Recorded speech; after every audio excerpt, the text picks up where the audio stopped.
What is going on, y'all? Welcome back to the channel. Now, a lot of you have been asking me over on Instagram, do you work out of a storage unit? And I sure do. So this is going to be the storage unit woodshop tour. Let's go check it out. Okay, so this is now my third shop. This is going to be my first shop tour video. I get questions about this space pretty frequently, so I thought it would be beneficial, and maybe you're in a similar spot that I was where you need a temporary setup, this might work for you. But my first shop was a single car garage in our apartment complex. I couldn't even fit my truck in there with nothing in there, so it was smaller than a one car garage, and it had one outlet in the ceiling. I'll show a clip. I think I have a clip and I'll show it, but there was one outlet in the ceiling that was meant for the garage door, and I plugged an extension cord into it, dropped it down, and I ran all my tools off of that one cord. It worked. That's how I got started. And then we went into our first house, had a 2-car garage, just a standard 2-car garage, made that work. But if you're working out of your garage, you know that non-shop things find their way in there, whether it's house stuff or if you got kids or toys and bikes, that kind of stuff, or if your significant other wants to park their car in a garage. I don't know who would park a car in a garage, but if they want to do that, that happens, so your space is limited. So when we were building our house, or selling our house, building a tiny house, I was frantically looking for some temporary shop space because I couldn't go without making stuff and growing the business for 8-9 months while our house was being built. So I was looking for a small, maybe a garage, an extra garage somebody had, or a small commercial space that would be affordable, and I just couldn't find anything. It wasn't there, but I was searching every day. And one day I saw an advertisement on Facebook for a storage unit that was specifically advertising for workshop space. So I called, inquired about it. They said, yep, we have certain units that are workshop spaces. The only caveat is you can't do any automotive work in there. And I told them, I was completely upfront, said I'm going to be doing woodworking. I'm going to be creating a lot of dust. And they said that they were fine with that. I didn't want to move all my tools in here and be making a bunch of dust and have them be coming by doing their property checks and see me making dust and say, whoa, you can't do that. So I made sure I cleared the air and was completely transparent with what I intended to do, and they were okay with it. So this is not just a regular unit in a storage unit complex, right? I highly advise that you don't just go get a regular storage unit that you would put your regular property in and set up shop, because I'm sure that breaks some part of the agreement, and then you might be fined or have to move all your stuff out. So avoid that headache. Just call them, talk to the manager, be upfront about what you're doing, and make sure that it's okay with them before you do any of that. So this is a 20 by 20 space. It's 2 bays, so there's 2 roll-up doors, and it's slightly smaller than a standard 2-car garage. So that is kind of the gist. I'll walk you around, show you where all the tools are. It's all metal. All of the walls are thin sheet metal. The floor is concrete, and there's no heat, there's no AC in here. So it's either very cold, we're coming into the warmer months, I'm sure it's gonna get pretty hot in here, but it works. It's a temporary setup, so you gotta do what you gotta do. So let's start going around this thing. So as far as electrical goes in here, there are 3 outlets. I'm pretty sure they all run on the same circuit. They're all 110 standard outlets. There's one right here on this pole that's inconveniently located right in the center of the shop. There's one over in that corner by that door, and then there's one right here in the center by the doors. When I first got here, the first thing that I did was put LED lights up, because there is 1 and 2 little regular light bulbs there, and it's so dark in here with those on. So the first thing was I put my LEDs up there. They all daisy chain together. Those are excellent. They're linked in my Amazon store if you want to get those. Great for shop space, very bright. Daytime, nighttime, they work great. So that was the first thing that I did. And then because the walls are metal, and I talked to management about like, well, can I put shelving up, all this kind of stuff? They said, you just can't make any alterations that you can't undo to the space. So that means I can't be tapping into metal, and there's no way to fix that. But this back wall has all of these metal studs running along the back that you can see. So if you follow me on Instagram, you saw when I first moved into this space how I constructed this back wall. But basically I put 2x4s on either side of those metal studs because they have little spaces in them. You can see those little spaces up there. Those run all the way down. So I just sandwiched two 2x4s together and screwed them together to create a wooden studs all around. And then I just threw this plywood up there, and I was able to hang, you know, my rack and all this kind of stuff. So I guess we can just transition into this back wall first. That way when we move out, you have a better sense of what I got on here. So this is really the only storage spot that I have. I'm just gonna flip you around. I might have to switch over to voiceover if the audio quality is not that good, but it's just gonna be easier to pan you across and talk about each space. So in the back right corner, I have most of my storage stuff. So as you can see, I have this plastic shelving unit that I hate. I hate this thing, but it works because it holds stuff, and I got it for free. I moved this from my previous shop. But I have my spray paint, I got sandpaper, tape, the vinyl masking stuff that I use all the time, some cleaning supplies, and I house my track saw right there because the tracks for them are right next to it.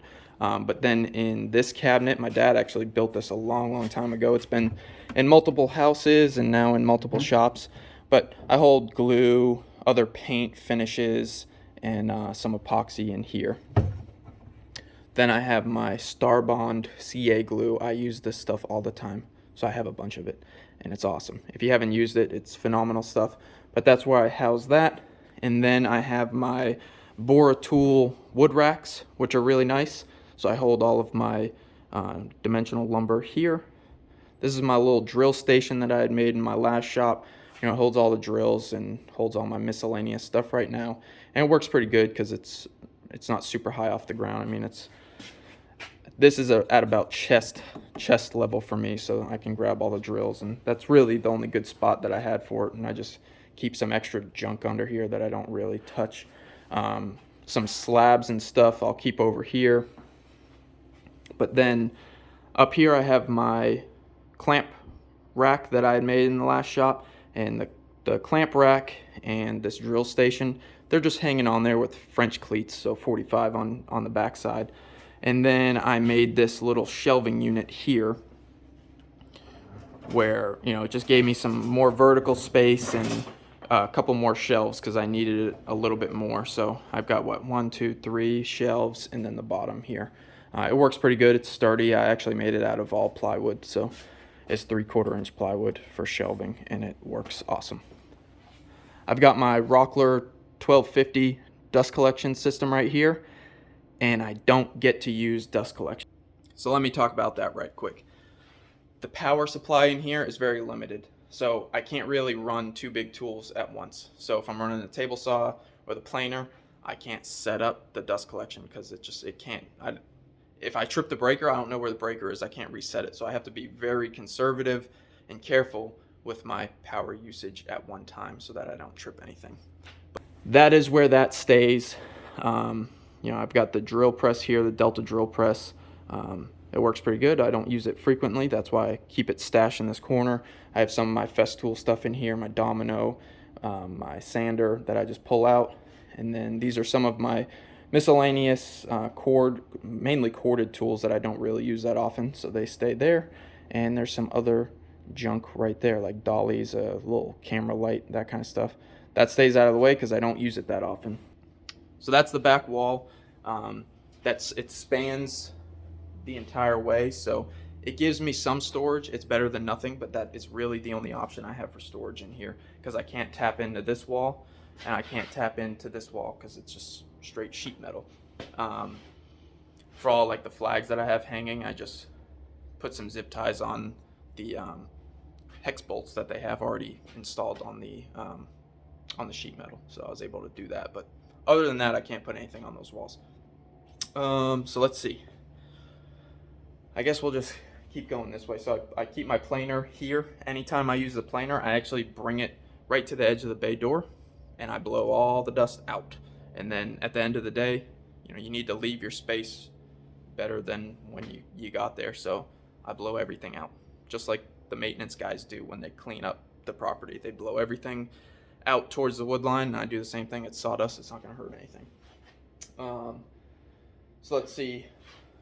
two tools that are very new to me this year are my lasers. I added them mainly as just a way to open up the products that I can provide, the services that I can provide. So this is a 30-watt fiber laser from Omtech. It works pretty good. It has some setup issues that they weren't really able to help me with, so I've finagled it and I've kind of figured it out myself. But it's a pretty good unit. It allows me to do like polymer and metal and that kind of stuff. So I'm still learning a lot about this, but it's a very cool machine. And then I have my big 130 watt CO2 laser. I left it on the pallet because I know it's got to move out of here. It has wheels, but this is going to be way easier to move it out and get it on a trailer when we do move to a new shop. So this laser works pretty good for engraving, cutting. You know, as you've seen in my other videos where I've made signs using this thing, I've made this shop sign using this. So this is a good machine, also from Omtech, and you know, these are both Chinese machines, so you know they're not U.S. quality, but you also don't pay the U.S. price for them. So you have to weigh those out. But if you guys are interested in one of these type of machines, I have an affiliate link in the description. If you happen to buy one from Omtech, I get a small commission and it helps me out. So I would appreciate that if you buy one from them. They've improved my shop, my flow, efficiency, and all that kind of stuff. So overall, I would say goodbye there. So this CO2 laser is massive. So this takes up like a quarter of the shop.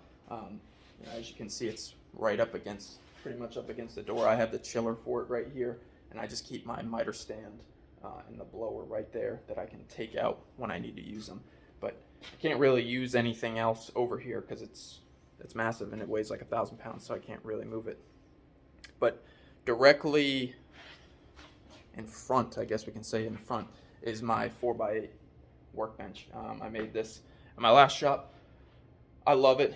It's big. It takes up a lot of space, but having the 4x8 capacity has been so beneficial for me so many times. So I love the 4x8, and I was actually able to, as I walk out the door, get out of the sun here, but I was able to put my Shapeoko CNC, this is my Shapeoko XXL, I was able to put it under the workbench. So it's a little bit more of a pain in the butt having it under the bench because, you know, you got to bend down to load it up, but you save more space and you don't have to have a separate stand or enclosure or anything like that. So I've got the 4x8, and then I have the table saw right there. I use the workbench as outfeed as well as assembly, but this table saw is an old school Delta unisaw. So this is my dad's saw that I have on loan right now because, like I said, I've got 110 power in here. So my saw stop and my hammer joiner planer combo is chilling in our other storage unit, and they haven't been used. So I'm missing both of those tools. But in all honesty, out of all of the other table saws that I've used, besides my saw stop, because that one is the best, if you're looking for a table saw, you should get one of those. Save up and get one of those. But this Delta unisaw outperforms every other saw that I've had. And I've used a Bosch gravity stand saw, like a contractor saw. I used the rigid cast iron saw, and this is way better than them. I have no issues with this saw. So if I didn't have the saw stop and I wasn't looking to upgrade a table saw, this would be just fine because it works really, really well. But that kind of moves around. If I need more space, I move it around. Everything, all the tools in here are on casters, so it allows me, if I'm working on a bigger project, I can kind of finagle things around and push the workbench, spin it, push it up against the wall, move the table saw back. I can move everything around except the big laser. But back here, I have my my bandsaw here. This is a Laguna 1412. That was a nice Craigslist find that I got. It's a pretty good bandsaw, but in here, the power situation, it kind of wants to bog down and all that kind of stuff. So I tend not to use it that much, hence why the shop vac hose is hanging on there. Touched on that earlier. I leave my tracks for my track saw there. I've got the DeWalt cordless. It's a pretty good saw. I've got a big 4x8 sheet of just like the foam insulation type stuff, so I can throw that up on my workbench if I need to cut sheet goods and not worry about ripping into my workbench top, even though it is time to replace that. So I've already flipped it, but I need to just get a new sheet of MDF and put that on here. Underneath the bench, I also have, just some odds and ends. I've got extra, paint, epoxy, mineral spirits, cleaning stuff under there. That's just kind of the catch-all. And then my rigid shop vac is my primary dust collection at the moment. And let's see if the other big tool would be my miter saw, which I leave right under my bench. And when I need to use the miter saw, I bring the stand and I put it right here. And I bring the miter saw out because that probably creates the most dust out of anything. So I just have it shoot all outside and then I blow it all off. But yeah, that's kind of the quick rundown of this shop. That's basically it. It's nothing fancy, and it's a temporary setup, but it's getting it done. I'm pretty happy with it. Cost wise, I'm right under. I think I'm $240. I think they charge me $240 a month for this space, which isn't terrible. It's a flat fee, so it doesn't matter how much electricity I use or anything like that. It stays the same. So I think that's pretty fair for the square footage that I have when you compare it to any retail space. That's, you're not gonna find that. So it works pretty good. And yeah, I think that's about it. If you guys have questions on this space, let me know in the comments. I'll try to answer them the best I can. But yeah, if you're looking for a temporary workspace, call around the storage units in your area, and they might have something for you. This complex, actually, not at this specific location, but this company, they have some workspaces that have 220 outlets. They just didn't have any available when I needed to move in, but they might have those in your area. So if you've got the bigger power tools, you might be able to still use those, because I'm missing my table saw and my joiner planer, I'm telling you. But soon enough, we'll be in the new shop and be able to get them up and running. I guess I didn't talk about that bin right there on the shelving unit. I keep all my hardware and all the miscellaneous screws and nails and all that kind of stuff. They just hang out right there, so it's easy enough for me to open it up, go in there, get them, and then put them back there. And then one of the most used tools in my shop, honestly, I gotta mention it, is my Leather by Dragonfly apron. I didn't think I was gonna be an apron guy. I'd always been a tool belt kind of guy. I've got my Atlas tool belt hanging up right there. But I'm telling you, I love that damn apron. That is outstanding. I keep everything I need right on me, and I don't lose things. Just the stuff that I use the most is on my body all the time, which is really, really nice. So if you've been thinking about an apron, try those out there. They custom make them to you, whatever you want on them, and it's super high quality. So I think that's it. I'm gonna stop rambling.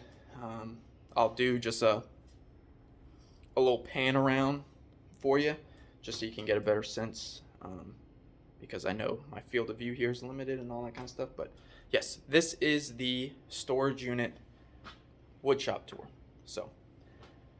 So I did have one more thing I need to talk about. Hopefully you're still watching the video, because it's pretty important. I should have put it at the beginning. But shop security, right? This space is gated. There are cameras everywhere, and there are multiple law enforcement agencies that are very, very close to this location. So I would never put my tools or my personal valuables in a storage unit that wasn't gated. That's just me.